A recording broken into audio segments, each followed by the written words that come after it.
जय श्री राधा रानी सरकार की, जय श्री कृष्ण भगवान की, जय सफला एकादशी व्रत की।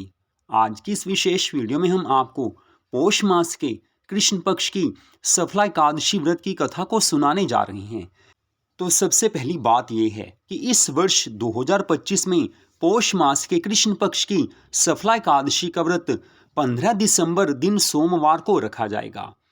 तो श्री पद्म पुराण में सफला एकादशी व्रत की कथा दी गई है, वही कथा हम आपको सुना रहे हैं, जो कि इस प्रकार है। युधिष्ठिर जी महाराज भगवान श्री कृष्ण जी से कहने लगे हैं कि हे प्रभु, हे स्वामिन, पौष मास के कृष्ण पक्ष में जो एकादशी होती है उसका क्या नाम है, उसकी क्या विधि है तथा उसमें किस देवता की पूजा की जाती है और उसकी कौन सी कथा है, ये सब कुछ बताने की कृपा कीजिए। भगवान श्री कृष्ण जी कहने लगे हैं कि हे राजन सुनो, बतलाता हूँ। बड़ी बड़ी दक्षिणा वाले यज्ञों से भी मुझे उतना संतोष नहीं होता जितना एकादशी व्रत के अनुष्ठान से होता है। इसलिए सर्वथा प्रयत्न करके एकादशी का व्रत करना चाहिए। पौष मास के कृष्ण पक्ष में सफला नाम की एकादशी होती है। उस दिन पूरे विधि विधान से ही विधि पूर्वक भगवान श्री नारायण जी की पूजा करनी चाहिए। एकादशी कल्याण करने वाली है, अतः इसका व्रत अवश्य करना उचित है। जैसे नागों में शेष नाग, पक्षियों में गरुड़, देवताओं में श्री विष्णु तथा मनुष्यों में ब्राह्मण श्रेष्ठ हैं, उसी प्रकार सब व्रतों में एकादशी का व्रत सर्वश्रेष्ठ माना जाता है। हे राजन, सफला एकादशी को नाम मंत्रों का उच्चारण करके फलों के द्वारा श्री हरि भगवान जी की पूजा करें। नारियल के फल, सुपारी, बिजोरा नींबू, जमीरा नींबू, अनार, सुंदर आंवला, लौंग, बेर तथा विशेषतः आम के फलों से देव देवेश्वर श्री हरि की पूजा करनी चाहिए। इसी प्रकार धूप दीप से भी भगवान की अर्चना करें। सफला एकादशी को विशेष रूप से दीप दान करने का विधान है। रात को वैष्णव पुरुषों के साथ जागरण करना चाहिए। जागरण करने वालों को जिस फल की प्राप्ति होती है वह हजारों वर्ष तपस्या करने से भी नहीं मिलता है। हे राजन, अब सफला एकादशी की शुभकारिणी कथा सुनो। चंपावती नाम से विख्यात एक पुरी है जो कभी राजा महिष्मत की राजधानी थी। राज ऋषि महिष्मत के 5 पुत्र थे। उनमें जो सबसे बड़ा था वह सदा पाप कर्म में ही लगा रहता था, पर स्त्रीगामी और वैश्याओं में मन लगाने वाला था। उसने पिता के धन को पाप कर्म में ही खर्च किया। वह सदा दुराचार परायण तथा ब्राह्मणों का निंदक था। वैष्णवों और देवताओं की भी हमेशा निंदा किया करता था। अपने पुत्र को ऐसा पापाचारी देखकर राजा महिष्मत ने राजकुमारों में उसका नाम लुम्भक रख दिया। फिर पिता और भाइयों ने मिलकर उसे राज्य से बाहर निकाल दिया। लुम्भक उस नगर से निकलकर गहन वन में चला गया। वहीं रहकर उस पापी ने प्राय समूचे नगर का धन लूट लिया। एक दिन जब वह चोरी करने के लिए नगर में आया तो रात में पहरा देने वाले सिपाहियों ने उसे पकड़ लिया, किंतु जब उसने अपने को राजा महिष्मत का पुत्र बतलाया तो सिपाहियों ने उसे छोड़ दिया।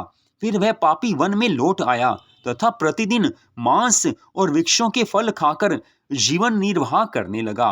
उस दुष्ट का विश्राम स्थान पीपल वृक्ष के निकट था। वहां बहुत वर्षों का पुराना पीपल का वृक्ष था। उस वन में वह वृक्ष एक महान देवता माना जाता था। पाप बुद्धि लुम्भक वहीं निवास करता था। बहुत दिनों के बाद एक दिन किसी संचित पुण्य फल के प्रभाव से उसके द्वारा एकादशी के व्रत का पालन हो गया। पौष मास में कृष्ण पक्ष की 10वीं तिथि के दिन पापी लुम्भक ने वृक्षों के फल खाए और वस्त्रहीन होने के कारण रात भर जाड़े का कष्ट भोगा। उस समय ना तो उसे नींद आई और न आराम ही मिला। वह निष्प्राण सा हो रहा था। सूर्य उदय होने पर भी उस पापी को होश नहीं हुआ। सफला एकादशी के दिन भी लुम्भक बेहोश पड़ा रहा। दोपहर होने पर उसे चेतना प्राप्त हुई। फिर इधर उधर दृष्टि डालकर वह आसन से उठा और लंगड़े की भांति पैरों से बार बार लड़खड़ाता हुआ वन के भीतर गया। वह भूख से दुर्बल और पीड़ित हो रहा था। हे राजन, उस समय लुम्भक बहुत से फल लेकर ज्यों ही विश्राम स्थान पर लौटा त्यों ही सूर्यदेव अस्त हो गए। तब उसने वृक्ष की जड़ में बहुत से फल निवेदन करते हुए कहा कि इन फलों से लक्ष्मीपति भगवान विष्णु संतुष्ट हों। ऐसा कहकर लुम्भक ने रात भर नींद नहीं ली। इस प्रकार अनायास ही उसने इस व्रत का पालन कर लिया। उस समय सहसा आकाशवाणी हुई कि हे राजकुमार, तुम सफला एकादशी के व्रत के प्रसाद से राज्य और पुत्र प्राप्त करोगे। बहुत अच्छा कहकर उसने वह वरदान स्वीकार किया। इसके बाद उसका रूप दिव्य हो गया। तब से उसकी उत्तम बुद्धि भगवान विष्णु के भजन में लग गई। उसका मन सदा भगवान के चरणों में लगा रहता था। दिव्य आभूषणों की शोभा से संपन्न होकर उसने अकंटक राज्य प्राप्त किया और 15 वर्षों तक वह अपने राज्य का संचालन करता रहा। उस समय भगवान श्री कृष्ण जी की कृपा से उसके मनोज्ञ नामक पुत्र उत्पन्न हुआ। जब वह बड़ा हुआ तब लुम्भक ने तुरंत ही राज्य की ममता छोड़कर उसे पुत्र को सौंप दिया और वह भगवान श्री कृष्ण जी के समीप चला गया, जहां जाकर मनुष्य कभी शोक में नहीं पड़ता। इतनी कथा सुनाकर भगवान श्री कृष्ण जी धर्मराज युधिष्ठिर से कहने लगे हैं कि हे राजन, इस प्रकार जो सफला एकादशी के व्रत का पालन करता है वह इस लोक में सुख भोग कर मरने के पश्चात मोक्ष को प्राप्त होता है। संसार में वे मनुष्य धन्य हैं जो सफला एकादशी के व्रत में लगे रहते हैं, उन्हीं का जन्म सफल है। हे महाराज, इस कथा को पढ़ने और सुनने तथा उसके अनुसार आचरण करने से मनुष्य राजसूय यज्ञ का फल प्राप्त कर लेता है। तो इस प्रकार त्रिलोकीनाथ भगवान श्री कृष्ण जी ने धर्मराज युधिष्ठिर को पौष मास के कृष्ण पक्ष की सफला एकादशी व्रत की कथा को सुनाया है। तो इस कथा को आपने सुना, आप सबका हार्दिक धन्यवाद।